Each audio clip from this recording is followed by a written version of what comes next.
Hey everybody, I am Vince of Geekvolution and welcome to Vince Versus!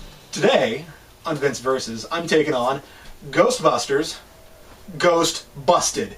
That's right, another Ghostbusters video. Deal with it. So, Ghostbusters Ghost Busted is kind of a manga-style comic book published by Tokyo Pop, and it is about the Ghostbusters, so it takes place in America, starring the Ghostbusters. Ray, Peter, Egon, Winston. And there are 7 chapters in this thing, and chapters, it's split into chapters. It is a comic book. It is split into 7 chapters, and the first and the 6 chapters. The first and the 6th chapter have nothing to do with 2 through 5. And so 2 through 5 is kind of the bulk, kind of the main event within this particular book. And chapter 1 is about the Ghostbusters fighting ghosts on the set of a play being produced, and these guys are trying to find a way to stop these ghosts from ruining the play. It's kooky, it's zany, and it's fitting with manga-style artwork.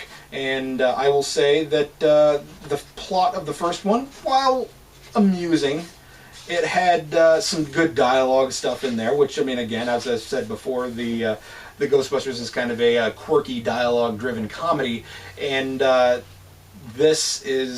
artist does not seem to understand that. Now, the writer, Matt Yamashita, I think is the gentleman's name. Yeah, Matt Yamashita. He is writing this book, or he's writing this chapter. He wrote the chapter, and he has some fun dialogue in there where, like, the Ghostbusters, or particularly Peter, are making fun of the play, making fun of the experience of going to plays, and the person who is drawing this is drawing just crazy stuff, kooky things that make little sense, and these people are overreacting to the stuff that's being said. And I think the thing that's driving me nuts is less that how people are overreacting to what Peter is saying, but rather how much Peter is overreacting and, like, shouting in the middle of a play and just freaking out and being terribly inconsiderate. And I don't understand why we have these fun little pieces of dialogue that have to be inserted into this art that's showing too much. And it's kind of like telling me that I'm supposed to think it's funny as opposed to just understanding, using my brain to figure out that what is being said is amusing. So we have a clever bit that is now metamorphosed into being hit in the head with a sledgehammer saying, "This is funny, this is funny." And then I say to myself, oh, I think they just turned on the applause sign for me to laugh at this. Now, let's get into the bulk of it, where the Ghostbusters are fighting against this guy. This guy is developing a plot to destroy the Ghostbusters, because at the end of Ghostbusters 2, the right-hand man of the mayor is fired, and now he's really angry at the Ghostbusters, and he's finding a way to recruit ghosts against the Ghostbusters, and to some extent it's kind of contrived. It doesn't make a lot of sense how this guy is able to contact the spirits, or how this guy's able to even find spirits that aren't crazy, because it seems like the ghosts, when people become ghosts in the Ghostbusters universe, they go nuts, and they're no longer humanoid, but they're rather these balls of emotion in ectoplasm.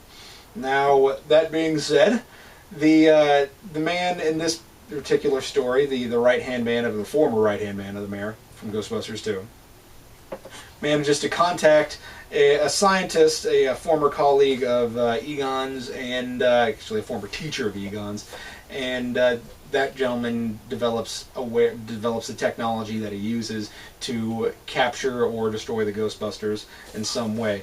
Now, boiling it down to the end, because he picks them off one by one, spreads them thin, so each Ghostbuster, well, sort of, Ray gets a chapter, Egon gets a chapter, and then Peter and Winston both get a chapter.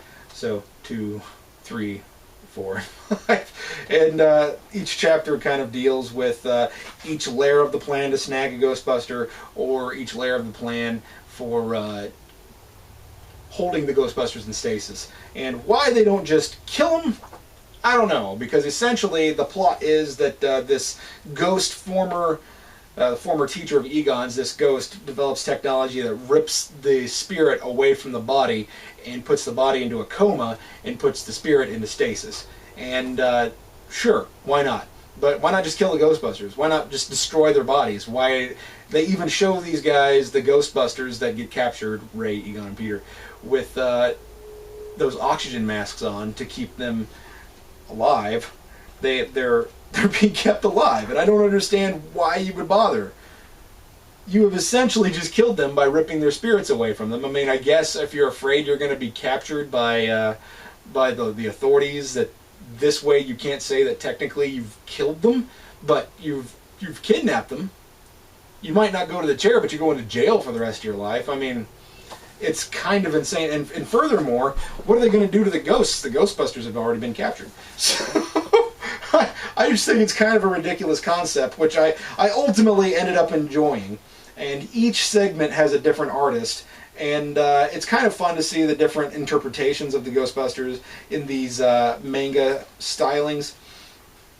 And you get to the end of the main segment, and Winston kind of becomes this guy who is a gun-toting, not madman, but badass. And it sort of comes out of nowhere.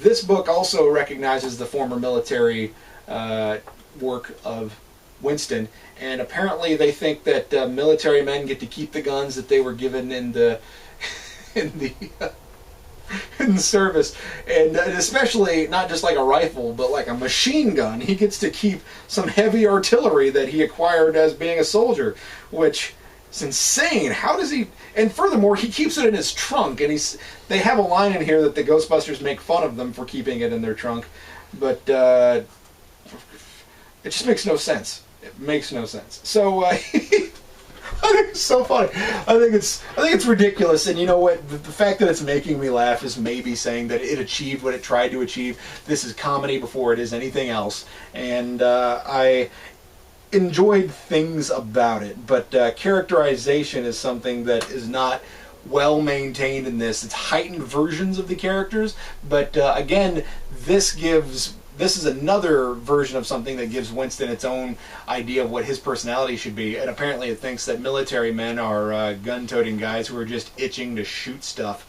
And so he pulls out this big weapon, which they contrive a way to be useful, and then he's taken on these hordes of ghosts on his own.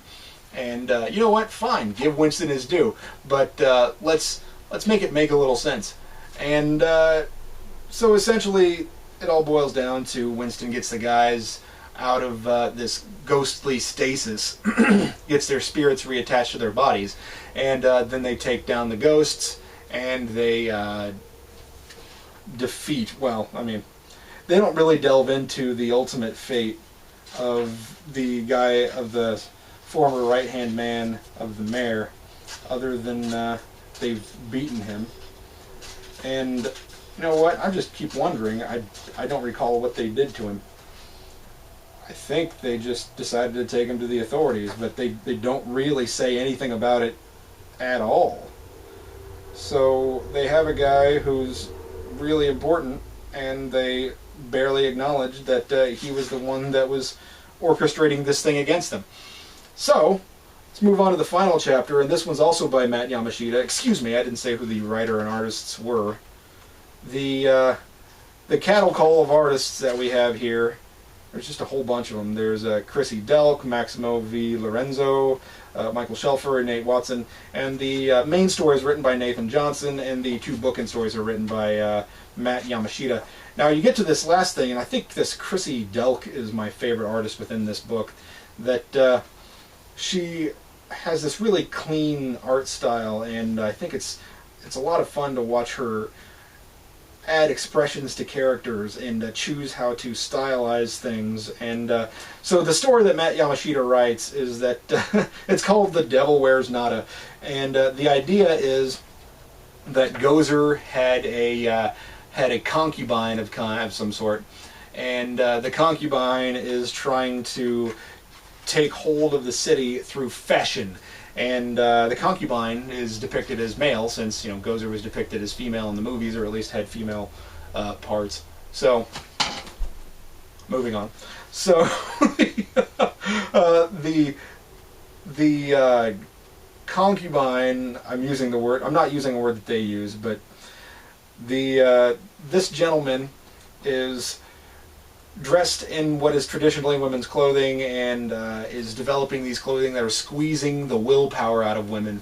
And it's kind of ridiculous, but it's kind of a fun story. It makes more sense than the middle, or than the bulk of the story that took place directly before this. And again, it has nothing to do with it. But I ended up enjoying the effect that the Ghostbusters have culturally within this little thing, because they have some say on fashion after they defeat the big crazy concubine Gozer character, and they have stores that they open up and people are judging their clothes. It's kind of fun. But yeah, they defeat him just by showing up and zapping him. I mean, there's not a lot to it. The big thing that they used to defeat him is red wine on his clothes. So it's a lot of fun, and I enjoyed the last story. But I can't recommend this thing particularly, because Ghostbusters Ghost Busted by Tokyo Pop is it's not the worst thing I've ever read, but it's not the worst thing. I mean, it might not be the worst thing that I've read that have the Ghostbusters in it, but it's pretty close. I mean, it's not, again, it's not terrible. Being the worst is not necessarily being terrible. It's just not being close to the best. I mean, you can still be okay. There's some comedy in here that's worth reading it for. The stories are nonsense, and if you want to read some more stuff about the Ghostbusters, this is basically the last Ghostbusters thing that I needed. The only other Ghostbusters stuff out there that I don't have are, Ghostbusters comic books out there that I don't have are something like this. I don't have the Slimer comics, but the Ghostbusters rarely and barely appear in those, and to my understanding, and I don't have the. I think they were printed in the UK. I don't have those, but. Anyway, this thing, check it out on Amazon if you want to, because you can get it for ridiculously cheap. It might be worth it to you if you're a big Ghostbusters fan to check this out, but I would say that this gets maybe a 2 out of 5, maybe. So it's average. It's nothing fancy or special. It's just average. So yeah, enjoy. Check it out if you wish. I'm Vince on Geekvolution, and you've been watching